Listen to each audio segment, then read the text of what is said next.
Bonjour, alors dans une autre vidéo, je vous avais parlé des bienfaits de la marche pieds nus. Donc je vous avais expliqué que ça a plein de vertus par rapport à toutes les terminaisons nerveuses qu'on a sur la voûte plantaire et également pour le déroulé du pied, le fait que le pied c'est aussi une pompe pour faire circuler le liquide de corps, que ce soit pour le sang, que ce soit pour faire remonter justement, avoir une bonne circulation sanguine et aussi par rapport à la lymphe. Enfin c'est vraiment c'est important que le pied soit bien maniable, qu'il puisse bouger, être souple. Le problème des chaussures actuelles, et depuis longtemps, c'est qu'en fait, ça va dans le haut de la chaussure, et ben, ça va comprimer les orteils. Et on voit des personnes âgées, des fois, avec des orteils qui se passent l'un sur l'autre comme ça. Et normalement, les orteils devraient être assez libres et de pouvoir avoir un certain écart entre les doigts de pied. Donc le fait d'avoir toujours les pieds comprimés, c'est pas très bon pour les orteils.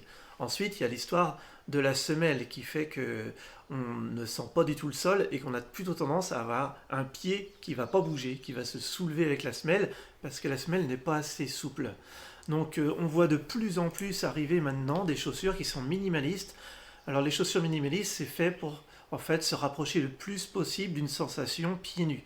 Alors le fait d'être pieds nus, il y en a qui vont dire ça va faire on va avoir des problèmes aux pieds ou quoi que ce soit. Enfin bon, pour faire court, le pied il est fait pour pouvoir bouger, pour pouvoir être assez souple.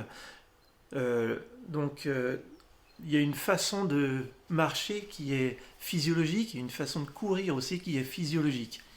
Naturellement, si jamais vous êtes pieds nus et que vous voulez courir, eh ben vous n'allez pas tendre la jambe et mettre le talon en premier parce que ça vous fera mal et en plus ça va pas du tout amortir le choc. Vous allez abîmer vos genoux et votre...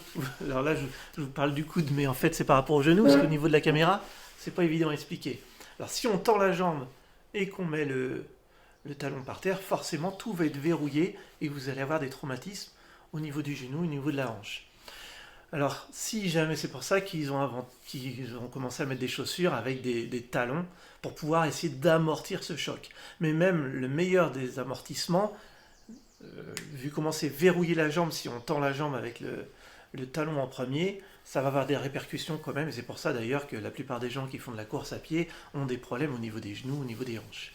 Donc, la façon naturelle, quand on n'a pas de chaussures, eh ben, ça va pas être de poser le talon en premier, ça va être de poser l'avant un tout petit peu l'avant du pied pour faire l'amorti. Quand on met l'avant, on a le genou qui est un peu plié, on a la hanche aussi qui est tout est amorti grâce aux articulations, normalement, sans avoir d'à-coups, mais plutôt en souplesse. Donc le but maintenant, c'est pour ça qu'on voit de plus en plus de chaussures minimalistes, c'est retrouver un peu cette façon de marcher, cette façon de courir qui soit plus physiologique. Donc il existe plein de paires de chaussures différentes. Alors j'avais eu des five fingers qu'on appelle, c'est-à-dire que chaque orteil a des doigts de pied séparés qui sont faits par Vibram. Et ils font d'autres chaussures aussi qui n'ont pas les orteils séparés. Hein. C'est assez facile à mettre, c'est un coup à prendre. Et il existe d'autres chaussures. Alors là, toutes mes Vibram, moi, Five Finger, j'en ai eu 2 ou 3 paires à chaque fois. Bah, maintenant, elles sont bien usées, donc je les ai plus. J'ai essayé une autre paire de Vibram qui s'appelle les Merrell, qui sont plus faits pour la course à pied. Vous voyez, c'est très très très souple et ça permet d'avoir cette sensation justement pieds nus et retrouver une façon physiologique du courir qui empêche d'avoir des problèmes de genoux après par la suite. Pour la vie de tous les jours, eh ben, il y a une autre paire de chaussures aussi qui existe, enfin il y en a plein qui existent. Hein. Donc là j'ai celles-là qui sont bien couvertes, c'est la marque Legano. Et vous voyez quand on les prend, on peut complètement les écraser, c'est tout souple quoi. Et après, je vous parlais donc de la mise à la terre aussi.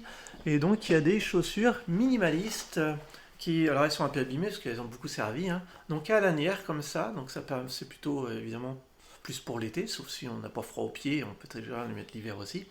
Et l'avantage, c'est qu'en fait, il y a un petit point de cuivre là et qui permet en fait de faire la liaison avec le corps pour pouvoir faire cette mise à la terre, comme je vous avais parlé, par rapport aux ions négatifs, le fait de récupérer du sol, comme si vraiment on marchait pieds nus, de la connexion électromagnétique avec la Terre.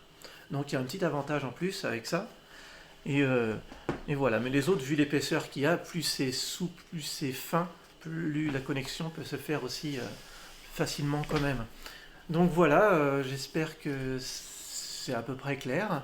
Si jamais il y a toujours des questions, n'hésitez pas à les mettre en commentaire. Mon but c'est vraiment de vulgariser, c'est pas d'arriver dans quelque chose de très scientifique, très pointu.